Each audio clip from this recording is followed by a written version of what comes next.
Good afternoon, students. Today we will go through the detailed question answers of chapter 1 to 5. It is an oral revision. So on the board I had made a team and they will give the answers and I will give them marks on the board. So it is just for the oral revision of detailed question answer chapter 1 to 5. So I'll explain you the question and answer. How do we find the location of a place on earth? This is chapter 2. 1 I have not done. First we will go through chapter 2 and 2, 3, 4 and 5. Any point on earth can be located by specifying its latitude and longitude. These lines intersect each other forming a network called grid. These lines provide us a location coordinate which helps us in locating a place on the globe. Now, who proved that the earth is spherical in shape and how? Many scholars believe that the earth was spherical in shape. In the 16th century, a Portuguese explorer, Ferdinand Magellan, set on an expedition. He went to a voyage. He died on the way. The voyage was completed by his second in command, Juan Sebastian Elcano.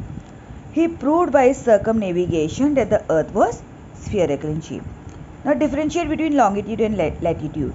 So longitude, the imaginary line that runs vertically from the north to the south pole all around the globe are called lines of longitude or meridian.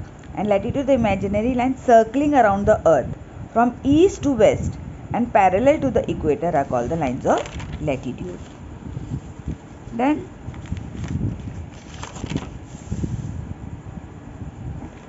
these were the 1, 2, 3. From in between I am asking, okay. Then we come to the third chapter.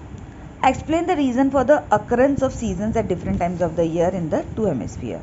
So the two solstices occur whenever the tilt of the earth's axis is oriented directly towards or away from the sun. Means if it is towards the sun or if it is away from the sun. This causes the hemispheres to point directly towards or away from the sun. This brings a change in season. What is rotation? And you have to draw a diagram. So only what is rotation is there because diagram we have already done. The movement of the earth on its axis is called rotation. The earth rotates from west to east. The earth's axis is tilted at an angle of 66.5 degrees. The earth takes about 24 hours of one day to complete one rotation. Then the fourth one is, what is the significance of the revolution? So the revolution of the earth on its axis is important in setting up the season. The earth's revolutions around the sun is the change of season. The season on earth are affected by the following factors: the angle of the sun's rays and the length of the days. Then the fourth one is, write a short note on winter solstice. What is winter solstice? During the month of January, February, March and the northern hemisphere gets indirect rays of the sun due to the tilt of the earth's axis. Means it is tilted over that side. This makes the night longer and days shorter in the northern hemisphere. Hence the northern hemisphere experiences winter. The shortest night occur on 21 December. It is called the winter solstice. And define equinox. What is equinox? The term equinox means equal day and night. In March and September, the sun's rays fall vertically on the equator. Both the north pole and the south pole are at an equal distance from the sun. Thus, days and nights are of equal length everywhere on the earth. 21st March is the spring equinox, while 23rd September is the autumnal equinox. Then we come to the fourth chapter, detailed question answers. Explain the 5 D's. So it is description, detail, direction, distance, designations. We have to go through all this. Then give detailed descriptions of any 3 types of maps. So it is physical map, political map, topographical map. And what is physical map? It shows mountains and forests. Political map, it shows boundaries, cities, capitals. And topographical, it shows contour lines, the line area, shape, elevation of an area. And what is magnetic compass?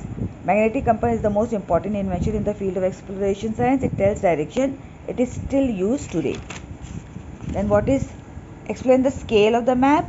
Scale of a map is the ratio between the distance shown on a map and the actual ground distance. Is divided into 2 categories: large scale map and small scale map. Then 5th chapter, detailed question answer. Explain the features of the atmosphere. how it is the layer where the various gases which are essential for life exist. Our atmosphere absorbs the harmful ultraviolet radiation of the sun. It keeps the earth warm and saves us from extreme variation between day and night temperature. How has biosphere brought about changes in the other two spheres? Biosphere is smaller than the other spheres, and yet it has brought changes in other spheres. The present atmosphere, for example, is a result of the chemical activities carried out by the living beings. The fossil fuel in the lithosphere is formed by the decomposition of the dead organisms. Now, how was oxygen created in the atmosphere? Earlier, oxygen was absent from our atmosphere. As soon as the microorganisms such as viruses and bacteria evolved, they started converting carbon dioxide into oxygen, giving the present composition to our atmosphere. Okay, so these are the detailed question answers. We have gone through the oral revision of this 1 to 5 chapter. Then we will go to in homework 6 to 11 chapter.